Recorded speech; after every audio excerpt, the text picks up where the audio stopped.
تا حالا شده حس کنی داری توی یک فیلم یا یک کتاب زندگی میکنی؟ این روزها خیلی ها رو میبینیم که مدام میگن وای وضع ما دقیقاً مثل قلعه حیواناته.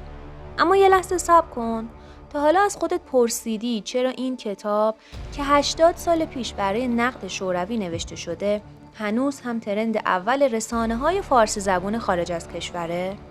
چرا هیچکس بهت نمیگه که این کتاب فراتر از یک داستان بخشی از یک مهندسی معکوس اجتماعی برای ذهن من و توه؟ امروز قراره نقاب از روی این بازی برداریم. بیاین با یه حقیقت شوکه کننده شروع کنیم.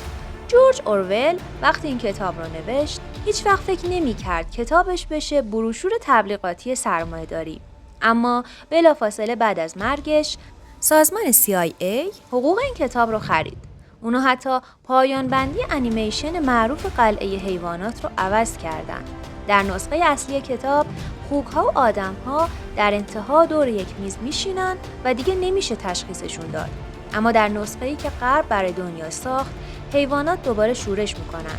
چرا؟ چون اونا میخواستن از کتاب به عنوان یک نقشه راه برای فروپاشی استفاده کنن، نه یک هشدار ادبی. حالا بیاین این رو با وضعیت خودمون تطبیق بدیم.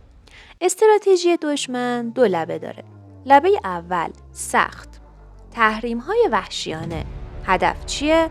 ایجاد فقر، نارضایتی و به زانو درآوردن اقتصاد. لبه دوم نرم، تزریق ناامیدی از طریق ادبیات و رسانه. وقتی تحریم باعث میشه قیمت‌ها بالا بره و فشار روی دوش قشر زحمتکش زیاد بشه، همزمان رسانه میاد و کتاب قلعه حیوانات رو میذاره جلوی چشمت. چرا؟ تا بهت القا کنه که ببین مقصر تمام این بدبختی‌ها فقط مدیریت داخلیه. اونا میخوان تو یادت بره که همون کسی که داره این کتاب رو برات تحلیل میکنه همون کسیه که دارو و غذای کشورت رو تحریم کرده. در تمام تحلیل هایی که توی اینستاگرام و یوتیوب میبینی فقط به ناپلئون یعنی همون خوک دیکتاتور اشاره میشه. اما چرا کسی درباره آقای فردریک و آقای پیلکینگتون حرف نمیزنه؟ در داستان اورول اینا همسایه هایی هستن که مدام منتظرن مزرعه شکست بخوره تا زمین ها رو تصاحب کنن. اونا با هم توطئه میکنن، پول جعلی به حیوونا میدن و به مزرعه حمله میکنن. دشمنان کشور ما دقیقاً همین نقش رو دارن.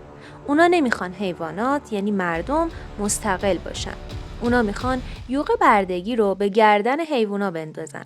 اونا دنبال آزادی ما نیستن، دنبال بازگشت به دوران ارباب و رعیتی هستن. رفقا، ما نباید اجازه بدیم شعورمون رو با یک کتاب تمثیلی گروگان بگیرن. اونا میخوان ما بنجامین یعنی الاغ پیر باشیم که فقط ناامیده و میگه هیچی درست نمیشه، یا گوسفندهایی باشیم که فقط شعارهای دیکته شده رو تکرار میکنیم. آگاهی واقعی یعنی اینکه بفهمی نقد به داخل واجبه، اما نباید به پیاده نظام دشمن خارجی تبدیل بشیم.